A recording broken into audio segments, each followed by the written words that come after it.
não parar, não precipitar e não retroceder. Então dizer para esse cara, sabe quando nós vamos parar? Nunca.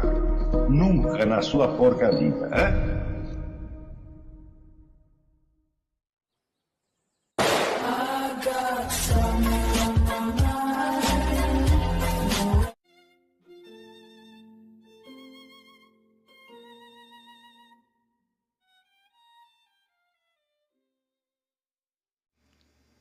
E aí pessoal, tranquilo?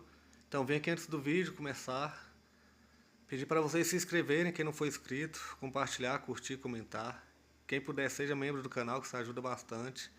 Tem também o link do Apoia-se. Quem puder ajudar nosso canal e apoiar financeiramente vai ser muito bem-vindo.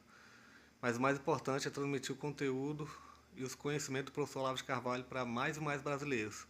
Então compartilhe e ajude aí nossa causa.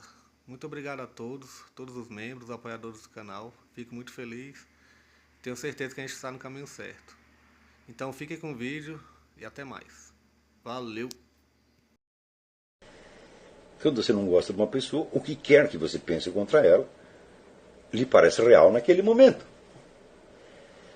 Então você pega a lista de todos os palavrões que existem no idioma, cada um deles corresponde a uma conduta maligna, né? E você, não querendo usar os palavrões, você acusará o sujeito de todas aquelas condutas malignas. E se não chegará a acusar verbalmente, pelo menos na sua cabeça, você está acreditando em tudo aquilo. Né? Então, isto não acontece só em discussões de internet, gente. Se você pegar aí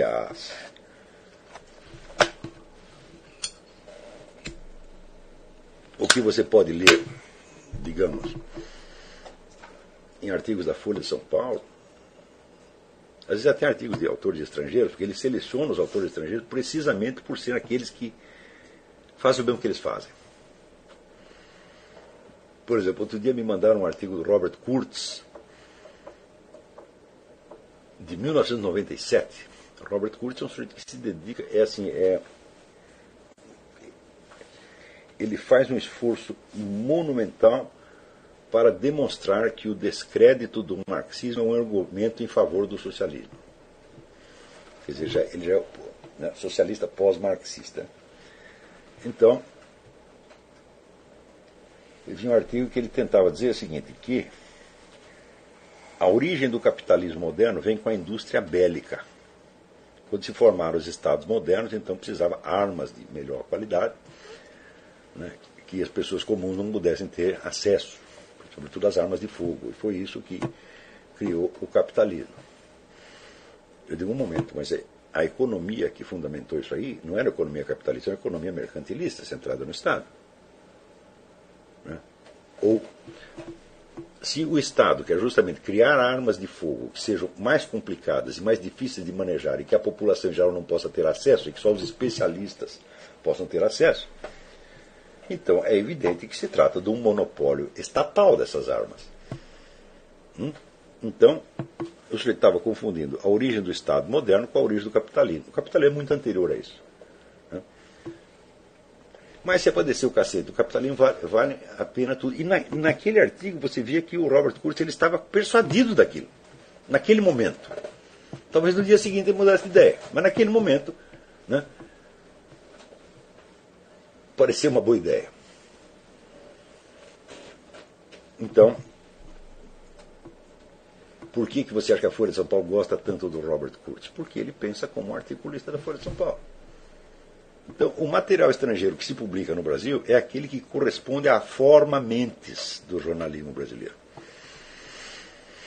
E a coisa é muito bem selecionada, quer dizer, você não tem nas traduções que saem, você não tem uma visão geral do debate americano. Não, você só tem aqueles pontos que coincidem com a forma mentes brasileira, de modo que até o material estrangeiro serve para isolar o Brasil um pouco mais.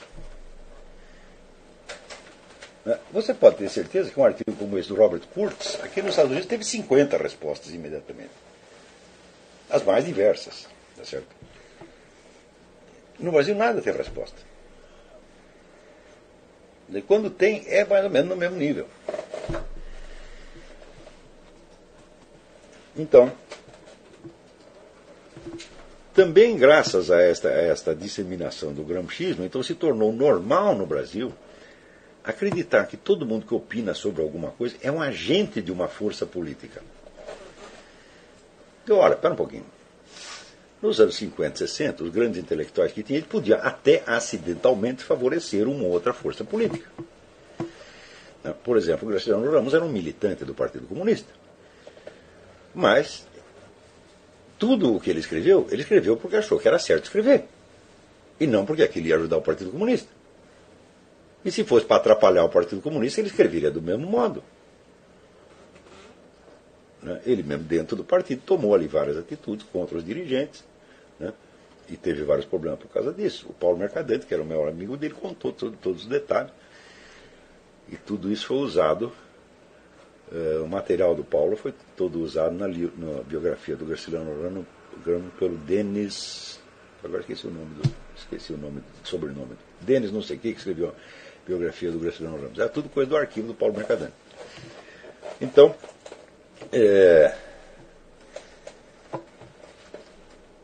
ou seja, a atividade de alta cultura é uma coisa e militância política era outra.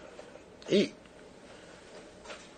as atividades militantes tinham de se submeter às regras da alta cultura caso quisesse utilizá-la para alguma coisa.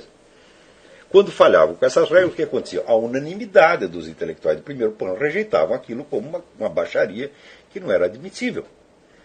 Hoje são justamente essas baixarias que se transformaram na regra. Então, se você continua falando na clave em que falavam aqueles intelectuais dos anos 50 e 60, as pessoas vão interpretar você exatamente como um agente político, como eles mesmos. E se não tem nenhuma organização por trás de você, eles inventam. Quantas pessoas não disseram que eu sou um agente do Opus Dei? Né? Mais tarde eu tive até um arranca-rabo com a Opus Dei. Que daí então achou que eu sou agente de uma outra coisa. Tá certo? Então, quer dizer, vamos dizer, a atividade intelectual normal, que é realmente uma iniciativa puramente individual, as pessoas não são capazes de conceber mais o que é. Quando eu digo para vocês que é importante vocês fazerem um voto de castidade voto de abstinência em matéria de opiniões, é porque vocês entrarem neste tipo de discussão só pode viciar vocês. Note bem, este material que o pessoal põe em circulação na internet não é para ser discutido. Você não pode discutir uma coisa dessa, você só pode analisá-la como fenômeno sociológico. Se você sente o impulso de discutir aquelas coisas, você já entrou no canal errado. Nunca se pode discutir. Você tem ideias que são tem opiniões que são discutíveis e outras que são indiscutíveis. Essas todas que eu estou falando são indiscutíveis. Você não pode discutir as opiniões do Dr. Emerson porque elas não são opiniões. Elas são um mero impressionismo verbal. Então, quando você vai descascar, deixa eu ver qual é a ideia que está por trás. Olha, o negócio que paralisou. Será que a transmissão continua normal no outro?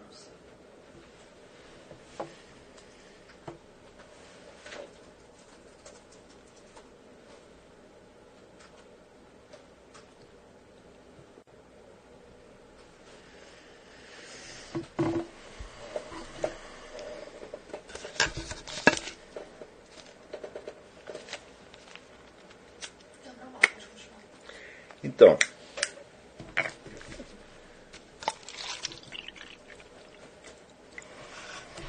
se você deseja discutir ou refutar essas coisas, você já está falando a clave errada. As coisas só podem realmente ser analisadas como fenômeno sociológico, tá certo? Ou fenômeno psicopatológico. É claro que, quando o interessado, o autor da coisa, ler o que você está escrevendo, ele vai achar que você está discutindo com ele e refutando. Ele não vai entender em que clave você está falando. E muitas vezes, observadores ou terceiros também vão interpretar assim. É por isso que muitas vezes pessoas até bem intencionadas reclamam, você fica discutindo com pessoas que não merecem atenção. Eu falei, mas como não merece atenção? Esse é o mostruário do fenômeno que eu estou querendo estudar. Como eles merecem toda a atenção do mundo. Não a atenção de uma discussão, mas a atenção de uma análise, sim. E mais ainda, digo a vocês que a análise deste fenômeno é a coisa mais importante que se pode fazer no momento. O pessoal, não, mas você fica discutindo com o Rodrigo Constantino, com o Anselmo Reiders, com o Jânio Cristal. Eu não estou discutindo com eles, gente.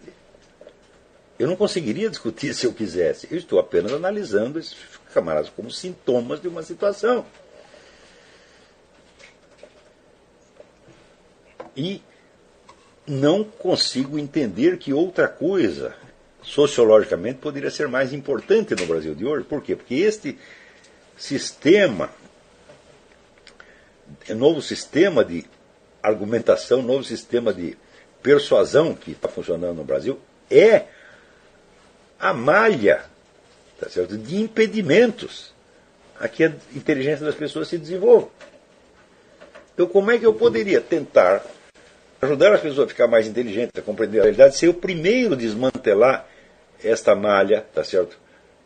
Nó por nó. Então, estas análises, elas são obrigatórias. Desde que, é claro que eu também,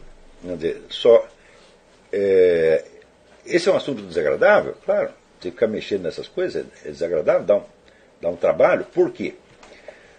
Porque a característica, vamos dizer, desta tipo de mentalidade doente, ela vê as coisas sempre muito compactamente, né? Por impressões subjetivas, onde se aglomeram vários maus sentimentos ali, tudo embrulhado. E quando a gente expressa isso numa forma que parece a ele ser uma afirmação lógica, na verdade não tem lógica nenhuma, né? E se trata, não como no caso desse que eu citei, aí do acusado e acusador, né? Não é uma ideia, não é uma convicção que ele tem, é um mau sentimento que está sendo expresso, um mau sentimento absurdo, que se o cara percebesse que ele tem esse mau sentimento, ele mesmo se sentiria envergonhado disso, e nunca diria isso em voz alta, mas no momento ele conseguiu uma camuflagem lógica para aquilo. Então, para você demonstrar o que se passou, você tem um bocado de trabalho. Assim como para você analisar, vamos dizer, durante uma análise psicoanalítica.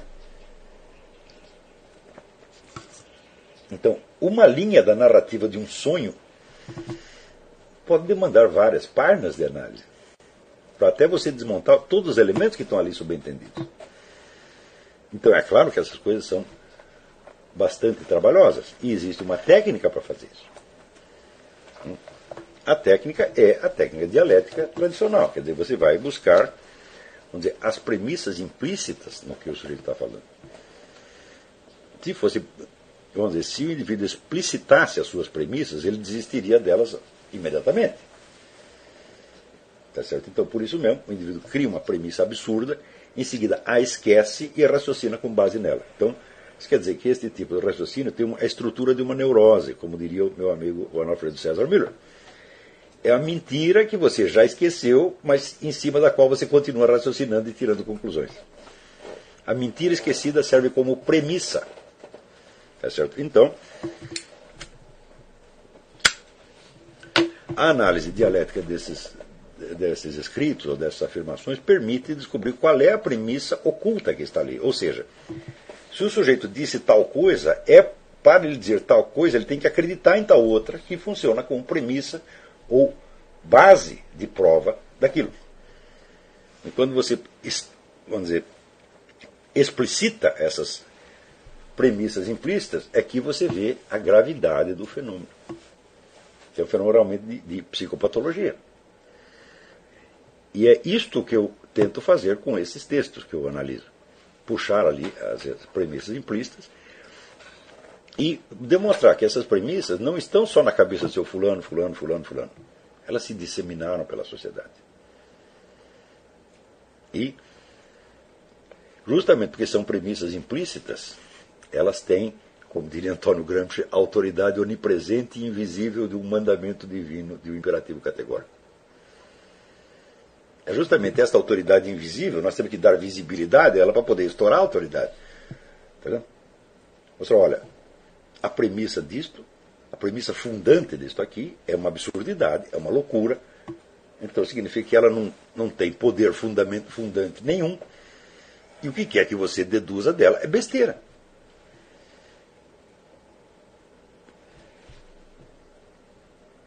Eu não nego que, embora isso seja uma ocupação que pode ser tediosa, porque requer muita atenção, às vezes se torna muito interessante.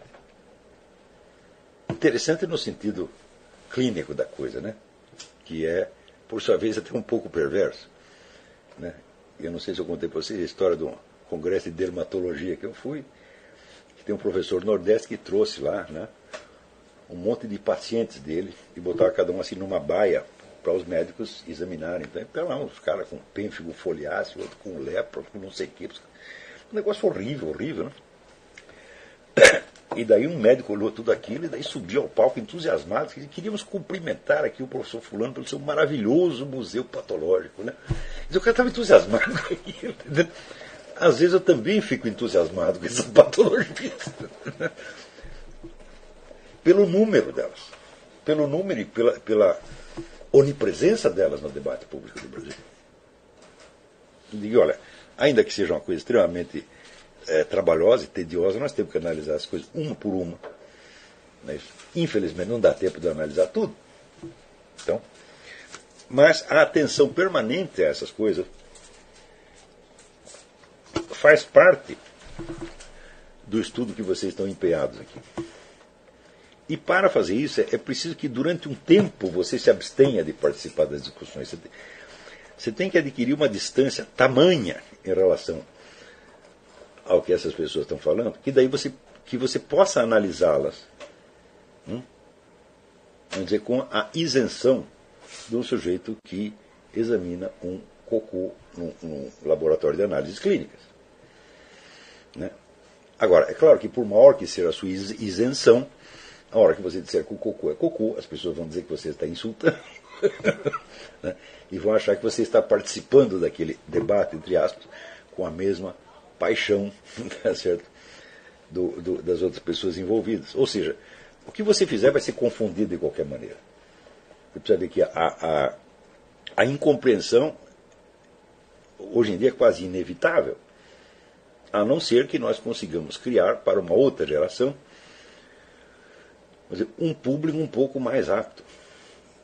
Que significa também um público um pouco mais letrado. Né? No entanto, é claro que mesmo pessoas bastante letradas caem nisso. E caem por quê? Vamos supor, eu encontro muitos tipos desses na internet. Né? Rapazes novinhos, né, que leram um montão de coisa, sobretudo autores estrangeiros. Fulano, discutem aquelas últimas novidades da literatura universal, e citam autores, etc. Mas quando você vai ver, por trás de toda essa cultura aparente, existe a mesma imbecilidade, a mesma incapacidade de perceber o que estão falando. Por que isso acontece? É simples. Porque eles perderam o fio da meada da história do próprio meio cultural e mental no qual eles estão envolvidos.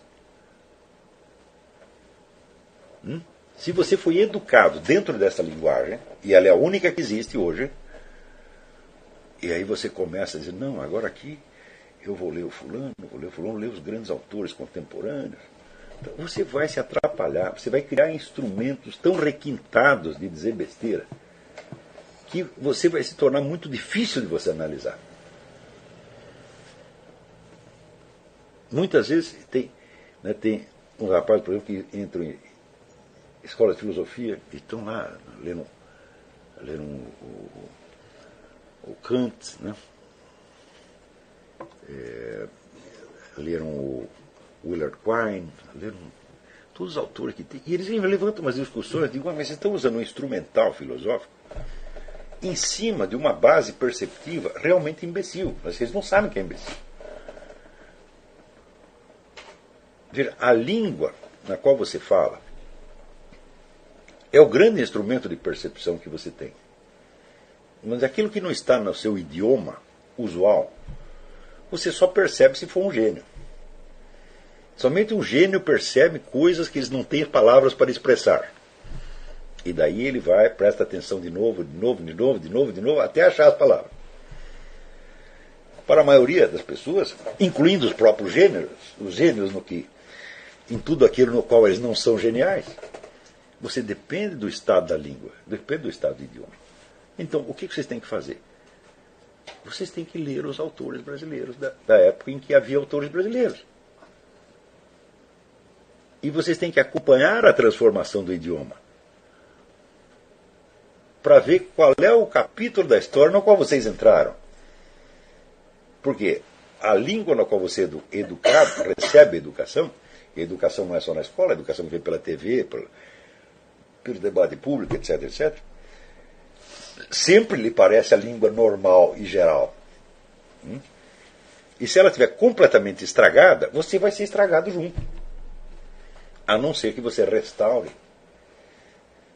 a língua ao estado normal. Mas para isso você precisa perceber. Então, desistam, tá certo? De adquirir alta cultura se vocês não restaurarem a capacidade normal do idioma.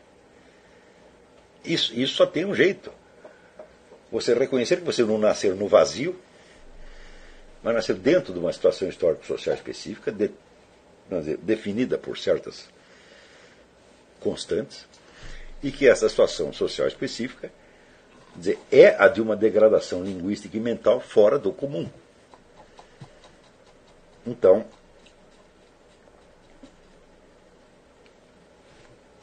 dá mais um cafezinho.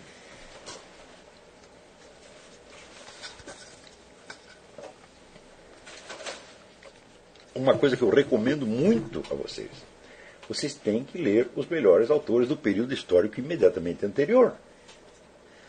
E tem que aprender a escrever como eles. Por quê? Porque a linguagem deles ainda é compreensível. Ela só é desconhecida. Então, eu, por exemplo, quando comecei a escrever artigos de jornal, eu tive que dar tratos à bola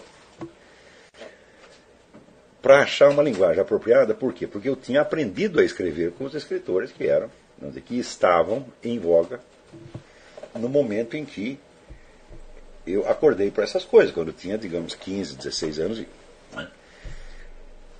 comecei a me interessar pela cultura superior. Então, quem estava escrevendo em português naquele momento era exatamente esta geração que eu mencionei. Era o Álvaro Lins, era o Otto Maria Carpo. Né?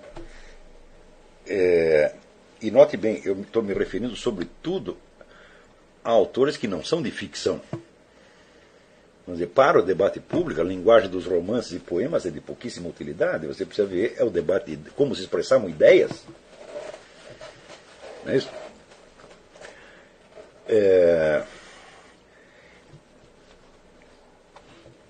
Então, foi com esses camaradas que eu aprendi a escrever. Tá certo? Porém, eu via que os esquemas verbais deles ainda eram compreensíveis. Mas em vários pontos eles podiam criar equívocos.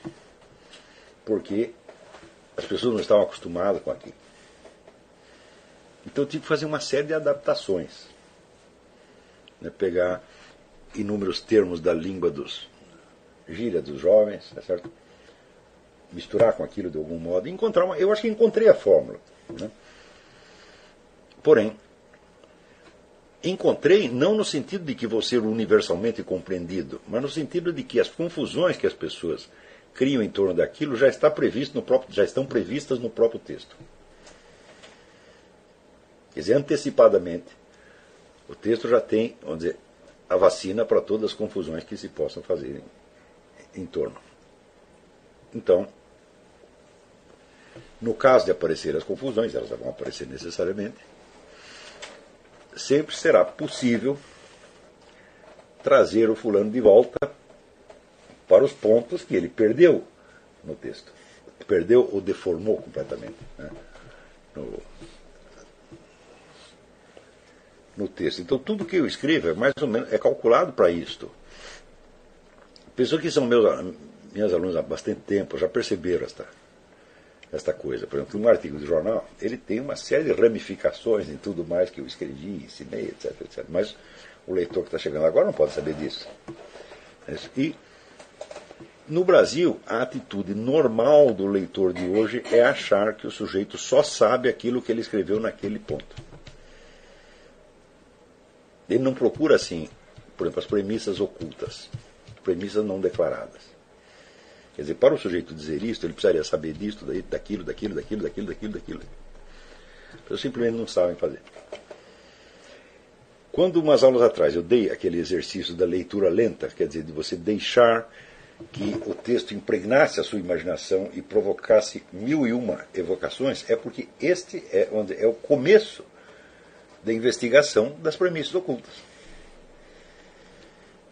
Se você não tem esse trabalho imaginário, você não vai se lembrar de procurar outras camadas de significado mais profundas que possam estar embutidas no texto.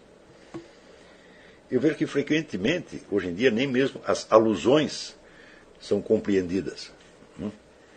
Por exemplo, quando você escreve uma frase usando uma estrutura que é clássica no idioma, porque foi consagrada num poema, às vezes as pessoas simplesmente não pegam que é uma alusão.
Chegamos a mais um final de uma aula, de um vídeo. Espero que tenham gostado. Quem não se inscreveu ainda, se inscreva, compartilhe, comente. Ajude nosso canal, apoie, seja membro. E ajude o nosso canal a chegar a cada dia a mais brasileiros que precisam muito do conhecimento do professor Olavo de Carvalho. Então é isso aí, fique com Deus, até o próximo. Valeu! Então é isso aí, pessoal. Que é o nosso canal. Que são alguns livros que eu já li. A maioria foi doação, mas alguns eu adquiri, professor Olavo de Carvalho. Alguns livros se perderam aí que eu emprestei. Professor Alexandre Costa. A Bíblia Sagrada. 10 lições sobre Karl Marx. Indico a não ler esse livro, que é muito ruim mesmo. Uns pensadores aqui que realmente, como o professor Olavo de Carvalho disse, não são pensadores. Valeu, tamo junto aí. Apoie nosso canal, seja membro.